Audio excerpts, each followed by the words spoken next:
কক্সবাজার সদর উপজেলার সরকারি নলকূপ স্থাপনে অনিয়মের অভিযোগ উঠেছে।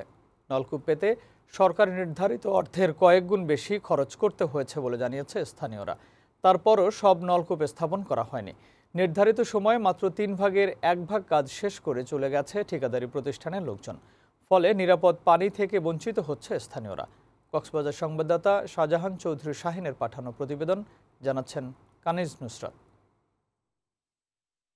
কক্সবাজারে নিরাপদ পানি সরবরাহ বাড়াতে 2021-22 অর্থবছর থেকে 2023-24 অর্থবছর পর্যন্ত জেলাটিতে 815টি গভীর ও অগভীর নলকূপ স্থাপনের উদ্যোগ নেয় সরকার। সমগ্র দেশে নিরাপদ পানি সরবরাহ প্রকল্পের আওতায় এই কাজ শুরু হয়, যা বাস্তবায়ন করছে জনস্বাস্থ্য প্রকৌশল অধিদপ্তর।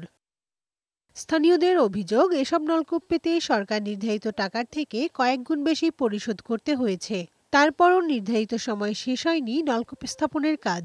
কক্সবাজার সদর উপজেলায় 150টি নলকূপের মধ্যে মাত্র 50টি নলকূপের খনন কাজ শেষ করেছে ঠিকাদারি প্রতিষ্ঠান মেসার্স আল জুবায়ের ট্রেডার্স।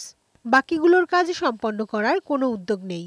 এক সপ্তাহ পর আসবে, এক সপ্তাহ পর আসে 8 মাস হয়েছে আর কি, আর আসে নাই।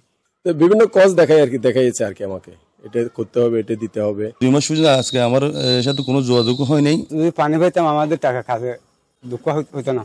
কক্সবাজার জনস্বাস্থ্য প্রকৌশল অধিদপ্তর জানিয়েছে, যত দ্রুত সম্ভব প্রকল্পগুলোর কাজ শেষ করার জন্য ঠিকাদারকে অনেকবার তাগাদা দেয়া হয়েছে, কিন্তু কাজ হয়নি। তাই ঠিকাদারের চুক্তি বাতিল করা হবে। বারবার তাকে কাজ শেষ পর্যন্ত তাগিদ দিচ্ছি এবং বেশ কিছু নলকূপ সে অনেক আগে বোরিং শেষ করছে, কিন্তু এখন কাজ সমাপ্ত করে নাই। এতে আপনার জনগণ নানাভাবে ভোগান্তিতে পড়ছে।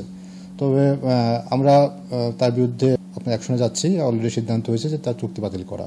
এদিকে আগামী 1 মাসের মধ্যে প্রকল্পের বাকি কাজ শেষ করার উদ্যোগ নেওয়া হবে বলে জানিয়েছেন ঠিকাদারি প্রতিষ্ঠানের স্বত্বাধিকারী। আমি এই আমার লাইসেন্স তো কম বড় না, মোটামুটি আমি যে কোনো প্রবলেমে পড়ে গেছি, কিছু জায়গায় টাকা পয়সা আটকে গেছে। আমি টাকা পয়সা নিয়ে একবারে কাজ সময় ধুমছে শুরু করে 1 মাসের ভিতরে কাজ শেষ করে ইনশাআল্লাহ তাদের সাথে বিলে কথা বলবো।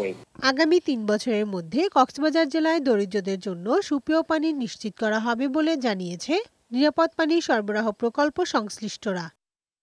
ডেস্ক রিপোর্ট, বৈশাখী সংবাদ।